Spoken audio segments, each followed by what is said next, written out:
गरुड़ पुराण। अगले जन्म में क्या बनेंगे आप? इस जन्म के कर्म उठाएंगे हर रहस्य से पर्दा। शास्त्रों के अनुसार मनुष्य का अगला जन्म उसके इसी जन्म में किए गए कार्यों के आधार पर ही तय किया जाता है, जिसके बारे में गरुड़ पुराण में विस्तार से बताया गया है।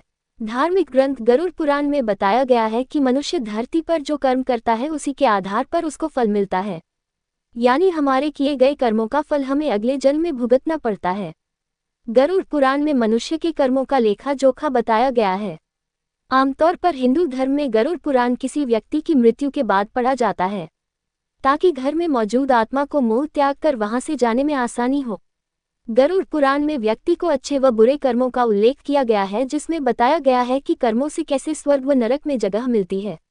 आइए जानते हैं कि कर्मों के आधार पर अगले जन्म में क्या बनेंगे। जैसा कर्म वैसा जन्म। गरुड़ पुराण के अनुसार जो लोग महिलाओं का शोषण करते हैं या महिलाओं पर अत्याचार करते हैं वह अगले जन्म में भयानक रोग से पीड़ित होते हैं। इसके अलावा अप्राकृतिक रूप से संबंध बनाने वाले लोग अगले जन्म में नपुंसक बनते हैं। गरुड़ पुराण के मुताबिक जो व्यक्ति जीवन भर किसी को छल कपट और धोखा देता है वह अगले जन्म में उल्लू बनता है। वहीं किसी की झूठी गवाही देने वाला मनुष्य अगले जन्म में अंधा बनकर पैदा होता है।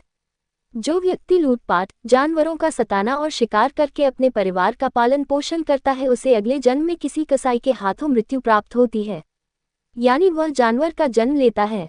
गरुड़ पुराण में बताया गया है कि जो व्यक्ति अपने माता पिता और भाई बहन को प्रताड़ित करता है उसे जन्म तो मिलता है लेकिन उसकी मृत्यु गर्भ में ही हो जाती है और वह धरती पर नहीं आता। गुरु का अपमान करने वाले व्यक्ति के लिए नरक का रास्ता खोला जाता है। ऐसा व्यक्ति अगले जन्म में जल रहित वन में ब्रह्मराक्षस बनकर पैदा होता है। गरुड़ पुराण के अनुसार जो पुरुष महिलाओं की तरह आचरण रखते हैं या उनके आदतें व स्वभाव में महिलाओं की झलक दिखती है तो ऐसे पुरुष अगले जन्म में स्त्री के रूप में आते हैं। गरुड़ पुराण के मुताबिक जो व्यक्ति मृत्यु के समय भगवान का नाम लेता है तो भगवान उसकी मुक्ति का मार्ग खोल देते हैं। यही वजह है कि शास्त्रों में मरते समय राम नाम लेना महत्वपूर्ण बताया गया है। जो मनुष्य स्त्री की हत्या, गर्भपात या गाय की हत्या करता है वह अगले जन्म में मूर्ख और कुबड़ा बनकर पैदा होता है।